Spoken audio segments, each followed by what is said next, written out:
കോളേജിൽ ഞാനങ്ങനെ ചരിത്രം ഐച്ഛിക വിഷയമായിട്ട് എടുത്ത് പഠിച്ച ഒരാളാണ്. പിന്നീട് ഞാനൊരു ചരിത്ര അധ്യാപകനായി തീർന്നു. അത് എൻ്റെ ചരിത്രവുമായുള്ള ബന്ധം വ്യാപിപ്പിക്കുകയാണ്. കോളേജിലെ വലിയ ലൈബ്രറിയും ചരിത്രകാരന്മാരായ സഹപ്രവർത്തകരുമായുള്ള ബന്ധം ആ വിഷയത്തിൽ എൻ്റെ താല്പര്യം വർദ്ധിപ്പിക്കുകയായിരുന്നു. ചരിത്രം നൽകുന്നൊരു പാഠമുണ്ട്. ചരിത്രത്തിൽ നിന്നും ആരും ഒരു പാഠം പഠിക്കുന്നില്ല എന്നത്. അങ്ങനെ ആരെങ്കിലും ചരിത്രത്തിൽ നിന്ന് പാഠം പഠിച്ചിരുന്നുവെങ്കിൽ ഈ ലോകത്തിൽ യുദ്ധങ്ങളുണ്ടാവുമായിരുന്നില്ല. ഒന്നാം ലോകമഹായുദ്ധം ഇവിടെ ഉണ്ടാക്കിയ നാശനഷ്ടങ്ങൾ വളരെയേറെയായിരുന്നു, ഭീകരമായിരുന്നു. അതിൽ നിന്ന് പാഠം ഉൾക്കൊണ്ടിരുന്നുവെങ്കിൽ ഒരു രണ്ടാം ലോകമഹായുദ്ധം ഉണ്ടാവുമായിരുന്നില്ല. അപ്പോൾ ചരിത്രം അതാണ് പഠിപ്പിക്കുന്നത്. ഞാൻ ദീർഘകാലം ജോലി ചെയ്തത് മട്ടന്നൂർ പഴശ്ശിരാജ NSS കോളേജിൽ ചരിത്ര വിഭാഗത്തിലാണ്. ഏതാണ്ട് 29 വർഷവും ഞാൻ അവിടെയായിരുന്നു. എൻ്റെ ഔദ്യോഗിക ജീവിതം ആരംഭിക്കുന്നത് പന്തളം NSS കോളേജിലാണ്. പിന്നീട് ഇവിടെ പഴശ്ശിരാജാവിൻ്റെ പേരിലുള്ള ഈ കോളേജിൽ വരികയും ഏതാണ്ട് 29 വർഷക്കാലം ഇവിടെ ജോലി ചെയ്യുകയും ചെയ്തു. അങ്ങനെയാണ് ഈ പഴശ്ശിരാജാവിൽ എൻ്റെ താല്പര്യം വർദ്ധിക്കുന്നത്. ഈ കോളേജ് അറിയപ്പെടുന്നത് പഴശ്ശിരാജാവിൻ്റെ പേരിലാണ്. ഞാനിവിടെ കോളേജിൽ വരുന്നത് 1982 ഞാനിവിടെ വരുന്ന കാലത്ത് പഴശ്ശിരാജാവിൻ്റെ ജന്മം കൊണ്ട്, അദ്ദേഹത്തിൻ്റെ കർമ്മം കൊണ്ട് പുണ്യം നേടിയ നാടാണ് മട്ടന്നൂരും പരിസര പ്രദേശമായ പഴശ്ശിയും. ആ പഴശ്ശിയിൽ പോലും പഴശ്ശിരാജാവ്, കേരളവർമ്മ പഴശ്ശിരാജാവ് വേണ്ട രീതിയിൽ ഓർമ്മിക്കപ്പെട്ടിരുന്നില്ല. എൻ്റെ കോളേജിൽ തന്നെ പഴശ്ശിരാജാവിൻ്റെ പേരിൽ സ്ഥാപിതമായ കോളേജാണെങ്കിലും അവിടെ പോലും പഴശ്ശിരാജാവിനെ വളരെ സീരിയസ് ആയിട്ട് പഠന വിധേയമാക്കിയിരുന്നില്ല. നിർഭാഗ്യകരമെന്ന് പറയട്ടെ, ആ കാലത്തൊക്കെ ഈ പഴശ്ശി ദിനം നമ്മൾ കൊണ്ടാടുന്നത് നവംബർ 30-നാണ്. ആ നവംബർ 30 നമ്മുടെ കോളേജിന് അവധി കൊടുക്കുകയും ചെയ്യാം. അവിടെ ഒരു അനുസ്മരണം പോലും ഉണ്ടാവാറില്ല. അപ്പം അതിന് ഒരു മാറ്റം വേണമെന്ന് ഞാൻ ആഗ്രഹിച്ചു. അങ്ങനെയാണ് ഞാൻ കോളേജിൽ നിന്ന് പിരിയുന്നത് വരെ എല്ലാ വർഷവും നവംബർ 30-ന് കോളേജിൽ പഴശ്ശി ദിനം ആചരിച്ചു തുടങ്ങിയത്. ഈയിടെ അന്തരിച്ച, അതായത് ഒരു 10-16 വർഷം മുമ്പേ അന്തരിച്ച പഴശ്ശി തമ്പുരാൻ ശങ്കരവർമ്മ രാജാവ്, അദ്ദേഹവും ഞാനുമായിട്ട് വളരെ നല്ല ബന്ധമായിരുന്നു. ഞാൻ പലപ്പോഴും അദ്ദേഹത്തെ സന്ദർശിക്കാറുണ്ടായിരുന്നു. അദ്ദേഹമാണ് പഴശ്ശിരാജാവിനെക്കുറിച്ച് എനിക്ക് വളരെയേറെ വിവരങ്ങൾ പറഞ്ഞു തന്ന ഒരു മഹത് വ്യക്തി. അപ്പോൾ പഴശ്ശിരാജാവിനെക്കുറിച്ച് പറയുമ്പോൾ ഈ തമ്പുരാനെക്കുറിച്ച് പറയേണ്ടിയിരിക്കുന്നു. നമുക്കറിയാം, 1805 നവംബർ 30-നാണ് പഴശ്ശിരാജാവ് വയനാടിനടുത്ത മാവിലാന്തോട്ടിൽ വെച്ച്, പുൽപ്പള്ളിക്കടുത്ത മാവിലാന്തോട്ടിൽ വെച്ച് വീരമൃത്യു പോകുന്നത്. അന്ന് പഴശ്ശിരാജാവ് അവിടെ കൊല്ലപ്പെട്ടപ്പോൾ ഹിന്ദു വിശ്വാസമനുസരിച്ച് അദ്ദേഹത്തിന് അന്ത്യകർമ്മം ചെയ്യാൻ പിന്മുറക്കാരുണ്ടായിരുന്നില്ല. ആ കുടുംബത്തിൽ പഴശ്ശിയുടെ പടിഞ്ഞാറേ കോവിലകത്ത് ആൺ സന്താനങ്ങൾ ഉണ്ടായിരുന്നില്ല.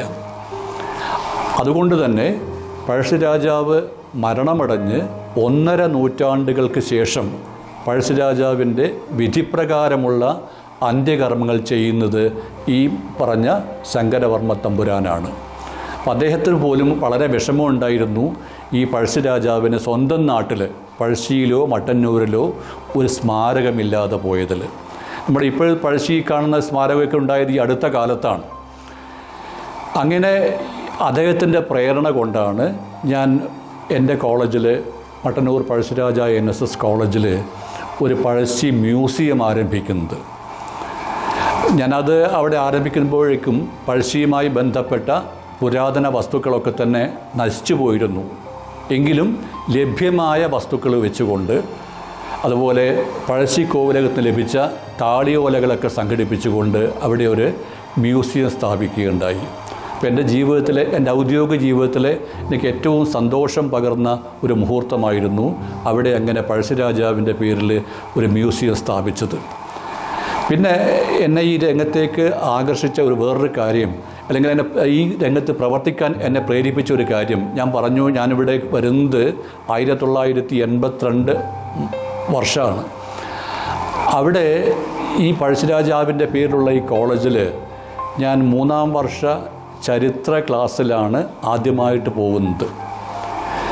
ആ ക്ലാസ്സിലെ അന്നത്തെ ആ വിദ്യാർത്ഥികളുടെ, ഇപ്പോൾ ഞാൻ പേരെടുത്ത് പറഞ്ഞാൽ അത് മോശമാണ്, അവർക്ക് പലരും പിന്നീട് അധ്യാപകന്മാരായി മാറിയ ആൾക്കാരാണ്. ആ 45 പേരിൽ ഒരാൾക്ക് പോലും പഴശ്ശിരാജാവ് ആരായിരുന്നു എന്ന് അറിയില്ലായിരുന്നു. പഴശ്ശിരാജാവിൻ്റെ പേരിൽ സ്ഥാപിതമായ കോളേജാണ് ഈ കോളേജ്.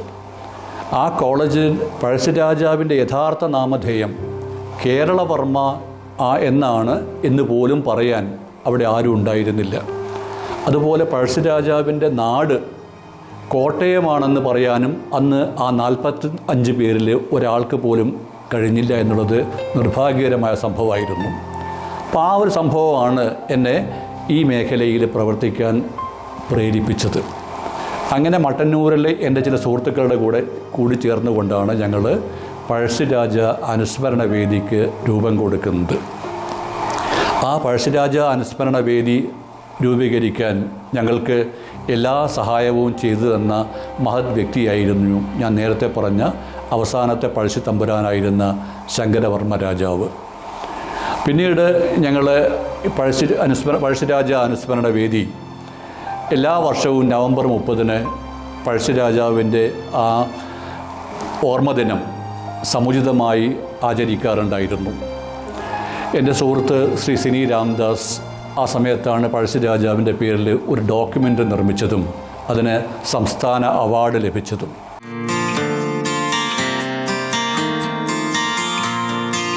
അതുപോലെ എൻ്റെ ഓർമ്മയിൽ വളരെയേറെ എന്താ പറയുക, എനിക്ക് ആവേശം ജനിപ്പിച്ച ഒരു സംഭവമായിരുന്നു. ഞാൻ 2005 അതായത് 1805 പഴശ്ശിരാജാവ് വീരമൃത്യു പോകുന്നത്. അപ്പോൾ 2005 എന്ന് പറയുമ്പോൾ അതിൻ്റെ 200-ാം വാർഷികമാണ്.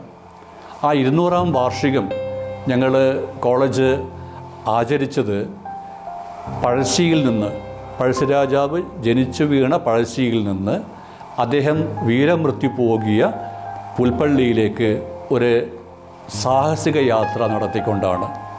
ഞാനും ഏതാനും വിദ്യാർത്ഥികളും പഴശ്ശിയിൽ നിന്ന് ആരംഭിച്ച ആ യാത്ര, ആ അഡ്വഞ്ചറസ് ജേണി, ആ സാഹസിക യാത്ര പഴശ്ശി, ശിവപുരം, മാലൂര്, മുഴക്കുന്ന് ക്ഷേത്രം, പുരളിമല താണ്ടി ഞങ്ങൾ കൊട്ടിയൂരിലേക്ക് പോവുകയും മണത്തണ വഴി കൊട്ടിയൂരിലേക്ക് പോവുകയും അന്ന് അവിടെ ക്യാമ്പ് ചെയ്യുകയും ചെയ്തു. മാർഗമധ്യേ ഞങ്ങൾക്ക് ശിവപുരത്തും മാലൂരൊക്കെ സ്വീകരണം ഉണ്ടായിരുന്നു.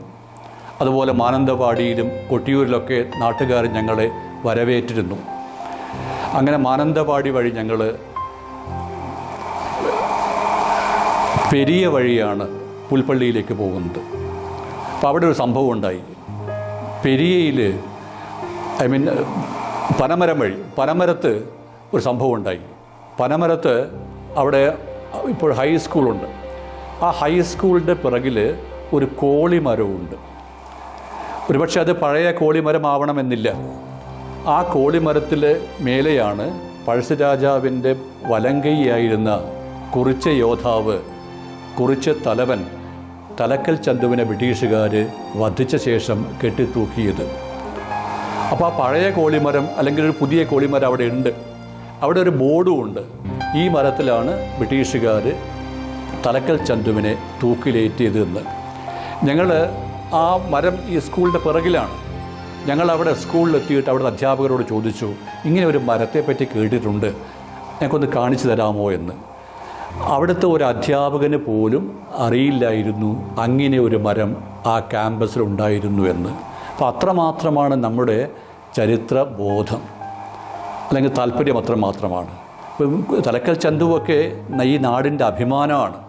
പഴശ്ശിരാജാവിന് വേണ്ടി വീരമൃത്യു പോകിയ വീരയോദ്ധാവായിരുന്നു തലക്കൽ ചന്തു.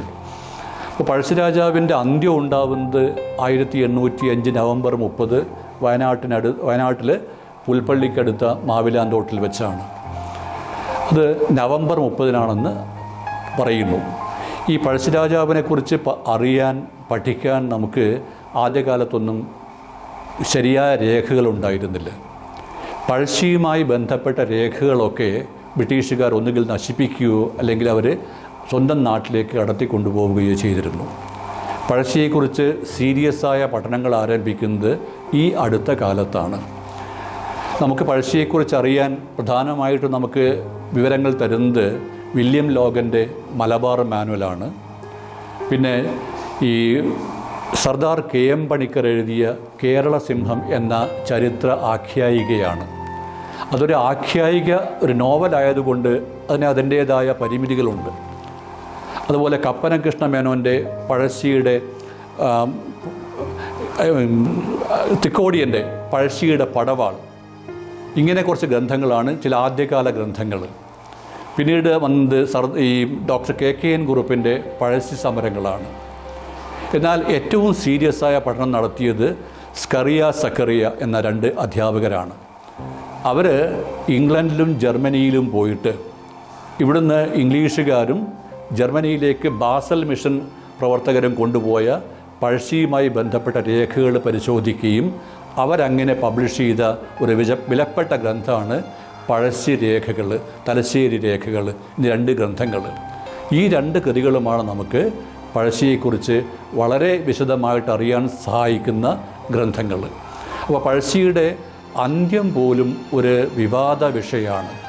പഴശ്ശിരാജാവ് എങ്ങനെ മരിച്ചു എന്ന കാര്യം നമ്മുടെ നാട്ടിൻപുറത്തൊക്കെ പറഞ്ഞു വരുന്നത് അദ്ദേഹം പിടിക്കപ്പെടുമെന്നായപ്പോൾ ബ്രിട്ടീഷുകാർ വളഞ്ഞപ്പോൾ സ്വന്തം കയ്യിലെ ഈ വജ്രമോതിരം വിഴുങ്ങി ആത്മഹത്യ ചെയ്തു എന്നാണ്.